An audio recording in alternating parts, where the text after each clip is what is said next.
একটা কথা আজকাল প্রায়ই শোনা যায় যে ভারত পাকিস্তান ম্যাচে এখন আর আগের মতো সেই উত্তাপ পাওয়া যায় না। বরং সে জায়গায় ভারত বাংলাদেশ ম্যাচ নিয়ে মাতামাতি এখন বেড়েছে বহুগুণে।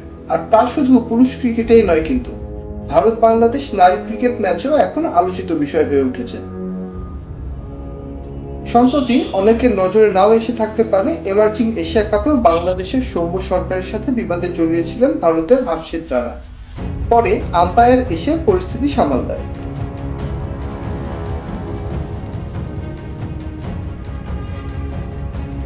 এমনিতে কাগজে কলমে ভারত বাংলাদেশের চেয়ে বহু গুণে এগিয়ে আছে, সেটা ট্রফিতে হোক, র্যাঙ্কিং এ হোক, কিংবা বড় ক্রিকেটারদের নামের ভারেই হোক। দুই দলের মুখোমুখি পরিসংখ্যানও বলবে সেই কথা। টেস্টে ভারত বাংলাদেশের সাথে এখনো অপরাজিত, আর টি-টোয়েন্টিতে 12 বারের দেখায় মাত্র একটাই জয় পেয়েছে বাংলাদেশ। শুধুমাত্র ওয়ানডে ফরম্যাটের জয় পরাজয়ের পার্থক্য কিছুটা কম বলা যেতে পারে। ভারতের 31 জয়ের বিপরীতে বাংলাদেশের জয় নিয়ে মাঠ ছেড়েছে 8 বার। আবার শুধু গত 2 বছরের হিসাব ধরলে এই সময়ে হওয়া 4 ম্যাচের 3টিতেই জিতেছে বাংলাদেশ। মাঠের পরিসংখ্যান বলছে ভারত বেশি জয় পায়, এটা সত্য। কিন্তু বাংলাদেশের বিপক্ষে অত সহজ হয় না এই জয় পাওয়া। দুই দেশের ম্যাচে মাঠে খেলোয়াড়দের পাশাপাশি গ্যালারিতেও যেন চলে তুমুল প্রতিদ্বন্দ্বিতা, যে আসে বৈরী উচ্ছ্বাস, হতাশা বা আক্রমণ। কিন্তু বাংলাদেশের ক্রিকেটের শুরু থেকে অকৃত্রিম বন্ধু থাকা ভারত কি করে এমন শত্রু হয়ে উঠল? এর পেছনে কি শুধু ক্রিকেট, নাকি আরো বেশি কিছু আছে?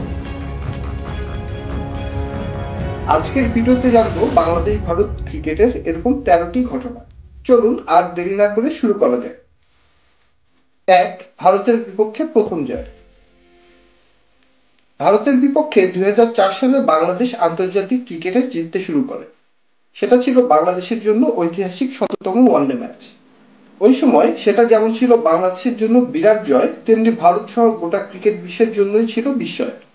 দর্শকপূর্ণ ঢাকা স্টেডিয়ামে সে ম্যাচে বাংলাদেশের করা 229 রানের জবাবে সেবাগ গাঙ্গুলি, যুবরাজ ধোনিদের ভারত থামে 214 রানে। দারুণ বল ও ব্যাট করে ম্যাচ সেরা হন মাশরাফি বিন মুর্তজা। 2, ভারতের বিপক্ষে বিশ্বকাপের প্রথম জয়। ভারতের সঙ্গে বাংলাদেশের জয় খানিক নিয়মিত হতে শুরু করে 2012 সাল থেকে। কিন্তু দুই দলের মধ্যে দ্বৈরথের বীজটা মনে হয় 2007 বিশ্বকাপে। ওয়েস্ট ইন্ডিজে সেবার গ্রুপ পর্বে বাংলাদেশের কাছে হেরে বিশ্বকাপ থেকেই ছিটকে যায় ভারত, যা ব্যাপক আলোড়ন ফেলে ভারতীয় ক্রিকেট মহলে। তবে বাংলাদেশের জন্য মিথ হয়ে আছে ম্যাচের আগে বলা মাশরাফির সেই একটি উক্তি, ধরে দিবার। নড়াইল এক্সপ্রেস নামে খ্যাত বাংলাদেশের এই পেসার ঠিক কোথায়, কোন প্রেক্ষাপটে নিজের আঞ্চলিক ভাষায় এটি বলেছিলেন সেটি আর গুরুত্বপূর্ণ থাকেনি। 3, বীরেন্দ্র সেহবাগের অর্ডিনারি দল। এর 3 বছর পর 2010 সালে বাংলাদেশ সমর্থকদের মনে জ্বালা ধরিয়ে দেয় ভারতীয় ওপেনার বীরেন্দ্র সেহবাগের করা এক মন্তব্য। সেবার বাংলাদেশের টেস্ট খেলতে এসে সংবাদ সম্মেলনে ভারতের এই ওপেনার বাংলাদেশ দলকে অর্ডিনারি বা সাধারণ মানের একটি দল হিসেবে বর্ণনা করেছিলেন, যে কথাটা আজও ভোলেনি বাংলাদেশের ক্রিকেট প্রেমীরা। এশিয়া কাপে ভারতের বিপক্ষে প্রথম জয়। 2012 সালের এশিয়া কাপে তামিম ইকবাল, সাকিব আল হাসানরা সচিন, কোহলি, ধোনির ভারতের বিপক্ষে এক বিখ্যাত জয় তুলে নেয়। সেই প্রথমবার আসরের ফাইনাল খেলে বাংলাদেশ, কিন্তু ভারত বাদ পড়ে গ্রুপ পর্বেই। এরপর 2014 সালে ভারতের প্রায় তৃতীয় সারির দলের বিপক্ষে বাংলাদেশ শোচনীয় পরাজয় বরণ করে। এর আগে পরে বাংলাদেশের ক্রিকেট দলের সক্ষমতা নিয়ে ভারতের বিশ্লেষকরা প্রশ্ন তোলেন বিভিন্ন প্ল্যাটফর্মে। তখন থেকেই দুই দলের সমর্থকরা সোশ্যাল মিডিয়াতে এক ধরনের যুদ্ধ ঘোষণা করে দেয় যেন।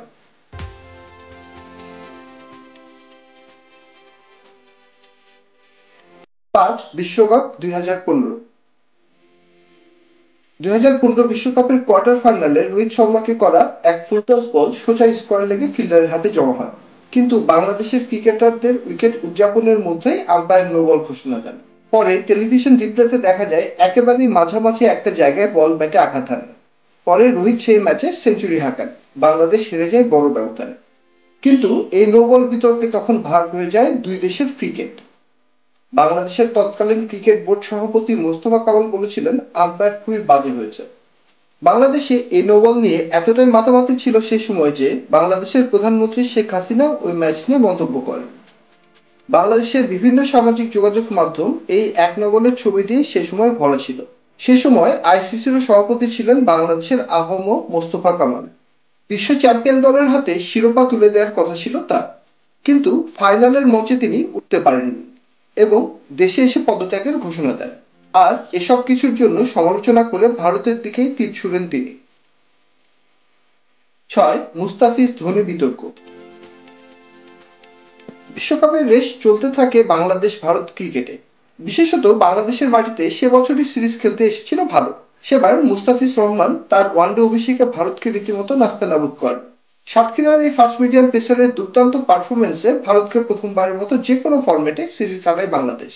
সে সময় 22 গজে বোলিং এর পর ফলশ্রুতিতে যখন মুস্তাফিজ দাঁড়িয়েছিলেন, তখন ভারতের তৎকালীন অধিনায়ক মহেন্দ্র সিং ধোনির ধাক্কায় মুস্তাফিজ পড়ে যান। মাঠেই বাংলাদেশের ক্রিকেটাররা মুস্তাফিজের পাশে দাঁড়ান। ধোনি তখন অনেকটা অভিযোগের ভঙ্গিমায় দেখান মুস্তাফিজ তো পথে দাঁড়িয়েছিল। এই ঘটনায় ক্রিকেটের দুর্দান্ত ব্যক্তিত্ব হিসেবে পরিচিত পাওয়া ধোনি বাংলাদেশের জন্য ভিলেন হয়ে গিয়েছে। যদিও অনেকটা সময় পেরিয়ে এখন বাংলাদেশে ধোনির হয়তো অনেক ভক্তই পাওয়া যাবে। ফটোশপে ধোনির কাটামাথা।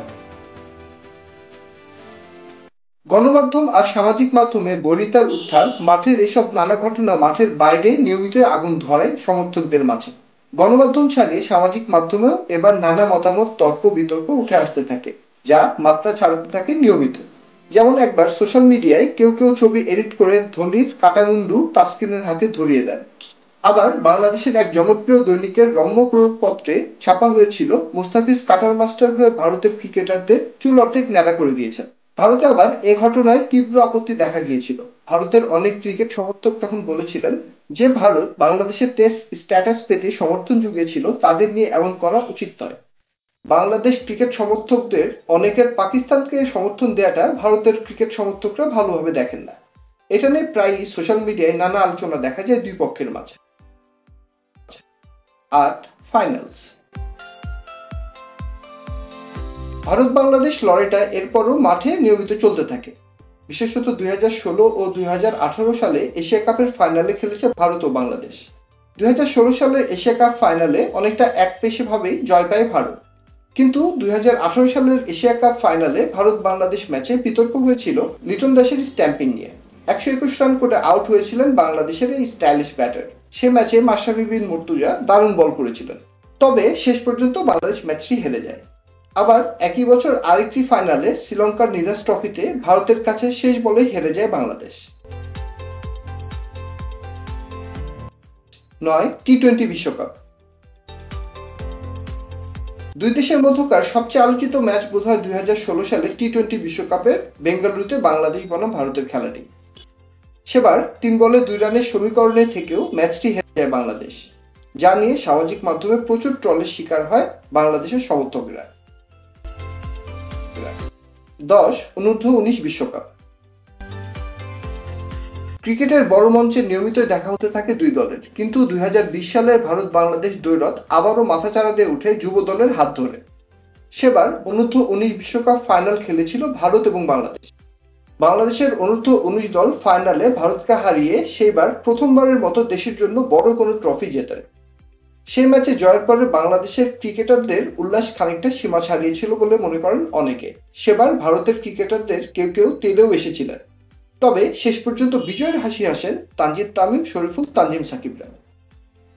11. 2022 বিশ্বকাপ। 2022 টি-20 বিশ্বকাপে আবারও মুখোমুখি দুই জাতীয় দল। ভারতের করা 180+ রানের জবাবে বাংলাদেশ যখন ব্যাট করে একটা পর্যায়ে মনে হচ্ছিল বাংলাদেশ ম্যাচটি জিতেই যাবে, কিন্তু এরপর বৃষ্টি নামে এবং বৃষ্টির পরে মাঠে নামার সময় মাঠ পর্যবেক্ষণে খানিকটা তাড়াহুড়া করেছে বলে আম্পায়ারদের বিরুদ্ধে অভিযোগ রয়েছে। টেলিভিশন স্ক্রিনে দেখা যাচ্ছিল সাকিব আল হাসান বারবার মাঠে হাত দিয়ে পানি দেখাচ্ছিলেন আম্পায়ারদের। সবকিছুর পরেও মাঠে নামে বাংলাদেশ, কিন্তু তালগোল পাকিয়ে হেরে যায় ভারতের কাছে। ঘরের মাঠে একই বছর ভারতের বিপক্ষে আবারও সিরিজ জিতে নেয় বাংলাদেশ।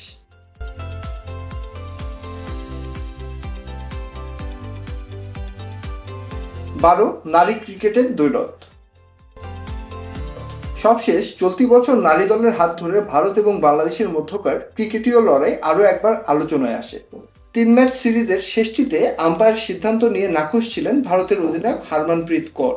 তিনি হতাশা লুকোতে পারেননি। সিরিজের শেষ ম্যাচটি টাই হওয়ায় ট্রফি ভাগাভাগি করে ছবি তোলার সময় তিনি বাংলাদেশ দলের উদ্দেশ্যে বলেন, আম্পায়ারদের নিয়ে এসো তোমাদের সাথে। অবশ্য ভারতের অধিনায়ক এই আচরণ করে পার পাননি, তাকে নিষিদ্ধ করা হয়েছিল সাময়িক সময়ের জন্য। নিজ দেশেও ক্রিকেট বোদ্ধাদের কড়া বাক্য হজম করতে হয়েছে তাকে। 13 প্লেয়ার টু প্লেয়ার রাইভালরি। শুধু দলীয়ভাবে নয়, বাংলাদেশ ভারত দ্বৈরথে প্লেয়ার টু প্লেয়ার রাইভালরিও দেখা গেছে।